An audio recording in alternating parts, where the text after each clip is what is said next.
जय हिंद दोस्तों। Welcome to daily UPSC mains answer writing practice. तो अभी जो हम क्वेश्चन डिस्कस कर रहे हैं मेंस आंसर राइटिंग प्रैक्टिस के लिए, वो हम जीएस 3 का डिस्कस कर रहे हैं। ऑलरेडी हमने जीएस 1 और जीएस 2 कंप्लीट कर लिया है। जीएस 3 में आज हमारा क्वेश्चन नंबर 16 रहने वाला है। इसमें जो भी हम क्वेश्चन डिस्कस कर रहे हैं वो जो रिसेंटली 2024 में जो यूपीएससी ने मेंस के एग्जाम कंडक्ट कराया था, उसी के क्वेश्चंस को भी हम क्या कर रहे हैं, डिस्कस कर रहे हैं।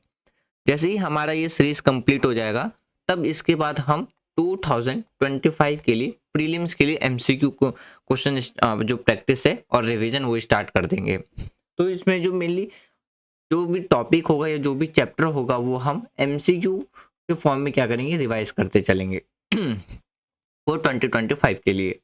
जब ये भी हमारा कंप्लीट हो जाएगा और साथ साथ में हम क्या करेंगे, वीक में मेंस आंसर राइटिंग की भी प्रैक्टिस करते चलेंगे। अगर हम बात करते हैं तो यूपीएससी की जो मेंस आंसर राइटिंग प्रैक्टिस होती है वो काफ़ी ज़्यादा इंपॉर्टेंट होती है। बहुत से बच्चों के मन में क्वेश्चन निकल के आता है कि क्या हमें स्टार्टिंग में ही आंसर राइटिंग स्टार्ट कर देना चाहिए या जब हमारा सिलेबस कंप्लीट हो जाए तब।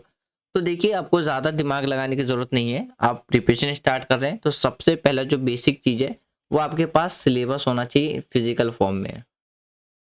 सिलेबस का मतलब है आपको सिलेबस याद होना चाहिए, सिलेबस मालूम होना चाहिए कि सिलेबस क्या है। सिलेबस के साथ साथ फिर आपको क्या करना है, पीवाईक्यू आपको एनालाइज करना है। जब आप पीवाईक्यू और सिलेबस को जब आप एनालाइज करोगे तो आपका एक क्या होगा, रोड मैप तैयार हो जाएगा, जो कि आपको क्या करेगा, प्रिपरेशंस में डायरेक्शन देने के लिए हेल्प करेगा। इसके बाद आपको चैप्टर कंप्लीट, सिलेबस कंप्लीट करना है। सिलेबस कंप्लीट आपको कहाँ से स्टार्ट करना है, एनसीईआरटी से। जब आपका एनसीईआरटी कंप्लीट हो जाएगा तब आपको क्या करना है, स्टैंडर्ड बुक पे मूव करना है। जब आपका 40 से 50% सिलेबस कंप्लीट हो जाए तब आपको mains answer writing practice, previous year question paper की सॉल्यूशन, मॉक टेस्ट ये लगाना स्टार्ट कर देना है।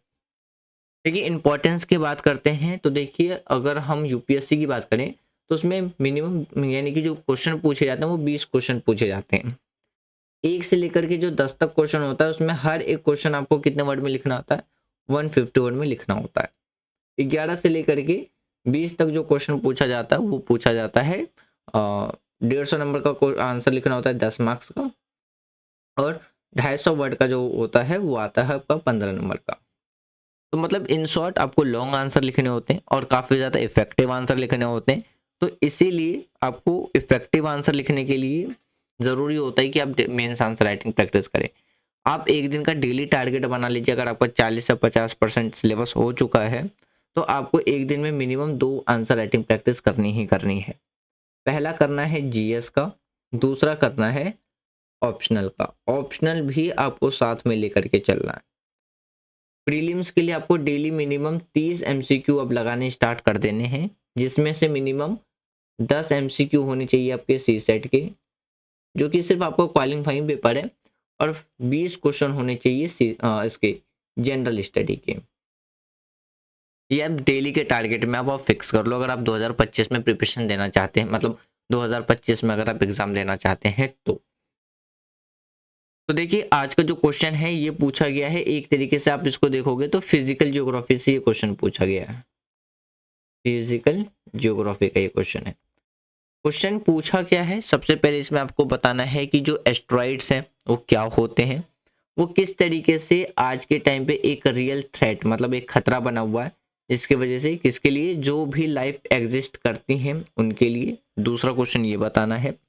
तीसरा क्वेश्चन आपको ये बताना है कि आज के टाइम पे हमने इस खतरे को, थ्रेट को टैकल करने के लिए, यानी कि किस तरीके का हमने जो डेवलपमेंट है, डेवलप्ड है, वो इंफ्रास्ट्रक्चर डेवलप करिए, टेक्नोलॉजी डेवलप करिए, ताकि हम इस थ्रेट को क्या कर सकें, टैकल कर सकें, से रोक सकें।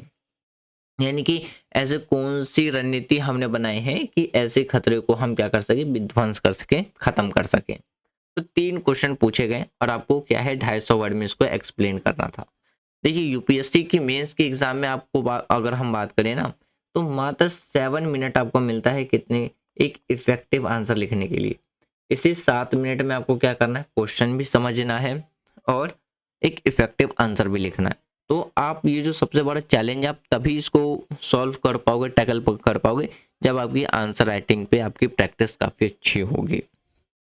तो हमें 2026 के लिए कैसे प्रिपरेशन करना है, सिलेबस क्या है, एक ओवरव्यू, कौन से मंथ में आपको क्या कंप्लीट करना है, किस मंथ में यूपीएससी का कौन सा अपडेट आपको एस्टिमेटेड देखने को मिलता है, ये सारी चीज़ें मैंने बता दी है। वो वीडियो अपलोडेड है, आप वो UPSC mains answer writing practice के प्लेलिस्ट को एक्सेस करके देख सकते हैं। और प्रीलिम्स की बात करते तो हिस्ट्री और पॉलिटिकल का हमने क्वेश्चन डिस्कस किया है प्रीवियस ईयर के। हिस्ट्री में 500 से ज़्यादा और पॉलिटिकल साइंस में 300 से ज़्यादा एमसीक्यू क्वेश्चन डिस्कस करें। वो सारी वीडियो अपलोडेड है प्लेलिस्ट में, आप जाकर के वो भी देख सकते हैं। तो देखिए, सबसे पहले हम बात करते हैं एस्ट्रॉइड्स होते क्या हैं, जैसा क्वेश्चन में पूछा गया। पहला क्वेश्चन देखिए, एस्ट्रॉइड्स की बात करते हैं तो वो एक आपको रॉक बॉडी देखने को मिलेगा जो कि सन के चारों ओर क्या करता है, घूमता है। मोस्टली जो आपको एस्ट्रोनॉइट्स देखने को मिलेगा वो आपको किस में, मार्स और जुपिटर के बीच में आपको देखने को मिलेगा, जिसे हम कहते हैं एस्ट्रॉइड बेल्ट। तो जैसे अगर आप एग्जांपल के तौर पे देखिए, जैसे मैं डायग्राम में बता समझाने की कोशिश करता हूँ। ये हमारा सन है, सन है। फिर उसके बाद आपको क्या देखने को मिलेगा, मेर्क्यूरी। फिर देखने को मिलेगा वीनस, अर्थ, और ये देखने को मिलेगा मार्स। फिर यहाँ पे आपको क्या देखने को मिलेगा, एस्ट्रोनॉइट बेल्ट आपको देखने को मिलेगा। और फिर यहाँ पे आपको देखने को मिलेगा जुपिटर। तो आपने एक 6th क्लास की जियोग्राफी में पढ़ा होगा, तो ये जो 4 प्लैनेट होते हैं इसे हम इनर प्लैनेट, और बाहर के जो प्लैनेट हैं उसे हम क्या बोलते हैं, आउटर प्लैनेट भी बोलते हैं। तो इनर प्लैनेट और आउटर प्लैनेट को जो डिवाइड करता है वो कौन करता है, बेल्ट ऑफ एस्ट्रोनॉइट करता है। तो एस्ट्रोनॉइट का जो साइज होता है वो फ्यू मीटर से लेकर के 100 ऑफ किलोमीटर्स तक आपको क्या है, देखने को मिलेगा। तो अगर हम एस्ट्रोनॉइट्स की बात करते हैं तो वो आपको 3 तरीके के देखने को मिलेगा। पहला देखने को मिलेगा सी टाइप, दूसरा देखने को मिलेगा एस टाइप, और थर्ड देखने को मिलेगा एम टाइप। अगर हम सी टाइप की बात करते हैं तो इसमें आपको क्या देखने को मिलेगा, जो एस्ट्रोनॉइट्स होते हैं वो कार्बन रिच एस्ट्रोनॉइट्स होते हैं, उसमें कार्बन अच्छी खासी मात्रा में पाई जाती है। एस टाइप एस्ट्रोनॉइट्स में आपको क्या देखने को मिलेगा, सिलिकेट और स्टोनी देखने को मिलेगा। और एम टाइप में क्या है, वो आपको मेटेलिक एस्ट्रोनॉइट्स देखने को मिलेगा। जो हिंदी मीडियम के स्टूडेंट हैं उनको यहाँ पे हिंदी में भी देखने को मिल जाएगा। देखिए, आप ये मत समझिएगा कि अगर हम यहाँ पे UPSC mains answer writing practice कर रहे हैं तो ये सिर्फ और सिर्फ यूपीएससी के लिए इंपॉर्टेंट है। नहीं, यहाँ से आपको क्या है, एक टॉपिक का ओवरव्यू भी पता चलता रहेगा, जो कि कहीं ना कहीं आपको क्या है, जो 1 डे एग्जाम होता है उसमें भी ये कहीं ना कहीं क्या करेगा, हेल्प प्रोवाइड कराएगा। तो आप सिर्फ ये मत समझना कि ये सिर्फ और सिर्फ किसके लिए इंपॉर्टेंट है, यूपीएससी के लिए। हर एक गवर्नमेंट एग्जाम के लिए आपको क्या है, हेल्पफुल उसमें नजर आएगा। अब देखिए, बात करते हैं किसके बारे में, कि किस तरीके से आज के टाइम पे ये हमारे अर्थ के लिए एक खतरा बना हुआ है। सबसे पहले हम बात करते हैं पोटेंशियल फॉर एक्सटेंशन के बारे में। मतलब इसका क्या है कि विनाश की जो संभावना होती है उसके बारे में। तो जो लार्ज एस्ट्रोनॉट्स होते हैं, मतलब जो ओवर, जिनका डायमीटर 1 किलोमीटर से ज़्यादा होता है, तो ये क्या है, काफ़ी ज़्यादा मैसिव डिस्ट्रक्शंस का एक कारण बनते हैं, जिसके वजह से हमें क्या है, अर्थ पे अगर वो हमारे अर्थ से टकराते हैं तो क्लाइमेट चेंज जैसे या सुनामी जैसी जो एक्टिविटीज़ है वो हमें क्या है, अर्थ पर देखने को मिलता है। एक एग्जाम्पल से समझते हैं, यानी कि हमारे अर्थ पे आज से जो 65 मिलियन ईयर एगो जो डायनासोर एग्जिस्ट करते थे, उनकी लाइफ जो आज के टाइम पे एग्जिस्टेशंस, यानी कि एक टाइम पे जो एग्जिस्ट करते थे वो आज के टाइम पे जो प्रॉपरली ख़त्म हो चुके हैं। इसका एक मेन कारण क्या था, ऐसा ही एक बार जो एस्ट्रोनॉइट था वो हमारे अर्थ से क्या था, टकराया था। तो जिसके वजह से 65 ईयर, मतलब 65 मिलियन ईयर पहले जो लाइफ एग्जिस्ट करता था हमारे अर्थ पे, वो टोटली क्या हो चुका है, ख़त्म हो चुका है। तो ये आपको देखने को मिलेगा। अगर हम इसकी प्रोबेबिलिटी की बात करते हैं, यानी कि इसकी संभावना की बात करते हैं, तो अभी तक अगर हम बात करें तो जो बड़े एस्ट्रोनॉट्स होते हैं उनके टकराने की संभावना क्या है, बहुत ही ज़्यादा आपको क्या है, कम देखने को मिलेगा। लेकिन जो छोटे छोटे एस्ट्रोनॉट्स होते हैं वो क्या करते हैं, काफ़ी सिग्निफिकेंट रोल प्ले करते हैं, किसके लिए, लोकल डैमेज के लिए। तो आपको ये देखने को मिलेगा। अब देखिए जो थर्ड क्वेश्चन पूछा गया है, थर्ड क्वेश्चन आपसे पूछा गया है कि किस तरीके से इससे हम बचाव कर सकते हैं, यानी कि इससे बचाव के लिए हमने कौन कौन सी जो रणनीति है वो डेवलप करी है। तो इसमें सबसे पहले आता है डिटेक्शंस एंड मॉनिटरिंग। डिटेक्शंस का मतलब होता है पता लगाना, मॉनिटरिंग का मतलब होता है निगरानी रखना। तो इसमें हम 2 पॉइंट देखते हैं। अगर हम सबसे पहले बात करते हैं नासा या जो भी अदर स्पेस एजेंसी है, उनके द्वारा क्या है वो हर बार मतलब नियरली हमारे अर्थ के आसपास जितने भी जो एस्ट्रोनॉइट्स हैं उस पर वो क्या करता है उनके डिटेक्शन और मॉनिटरिंग करते हैं, इसके द्वारा टेलीस्कोप्स के द्वारा या रडार के द्वारा।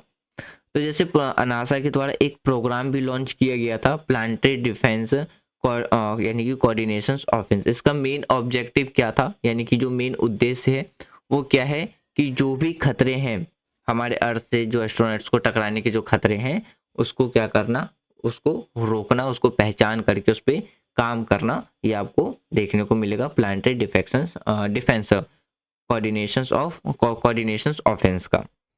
देखो डिफ्लेक्शंस मिशन की बात करते हैं, तो अगर हम डी का मतलब यही आपको यहाँ पे देखने को मिल जाएगा। जो मिशन है वो 2022 में लॉन्च किया गया था।